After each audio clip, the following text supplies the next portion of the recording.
Good afternoon. First off, thank you all for coming. Before I say anything about our campaign, I just want to say on behalf of Jeanette, our family, we want to extend our sympathies to the family of Wisconsin Supreme Court Justice Patrick Crooks. We will let the Supreme Court make the official announcement like that. We just want to pass on our prayers and our sympathies to him and his family, certainly his wife and his children, and all his extended family. And we'll have more to comment on that today. As a kid, I was drawn to Ronald Reagan because he was a Republican and a conservative. Most of all, I admired him because of his eternal optimism in the American people.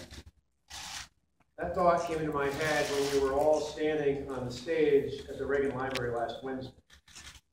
Ronald Reagan was good for America because he was an optimist. Sadly, the debate taking place in the Republican Party today is not focused on that optimistic view of America. Instead, it has drifted into personal attacks. In the end, I believe the voters want to be for something and not against someone. Instead of talking about how bad things are, we want to hear how we can make them better for everyone. We need to get back to the basics of our party. We are a party that believes that people create jobs, not the government. And the best way to grow the economy is to get the government out of the way and build it from the ground up. We are a party that believes that the way to measure success in government is by how many people are no longer dependent on the government, because we ultimately believe in the dignity of work. We are the party that believes that a strong military leads to peace through strength, and that will protect our children and future generations, that good will ultimately triumph over evil. We are a party that believes in the American people, not the federal government.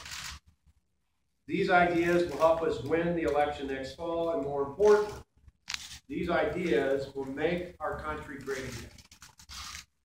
To refocus the debate on these types of issues will require leadership. I was sitting in church yesterday. The pastor's words reminded me that the Bible is full of stories about people who were called to be leaders in unusual ways. Today, I believe that I'm being called to lead by helping to clear the field in this race so that a positive, conservative message can rise to the top of the field. With this in mind, I will suspend my campaign immediately. I encourage other Republican presidential candidates to consider doing the same so that the voters can focus on a limited number of candidates who can offer a positive, conservative alternative to the current frontrunner. This is fundamentally important to the future of the party, and more importantly, to the future of our country. This is a difficult decision, as so many wonderful people stepped up to support our campaign. Jeanette and I are very thankful for the many outstanding volunteers and the excellent staff who helped us throughout the campaign. You all have been like family to us.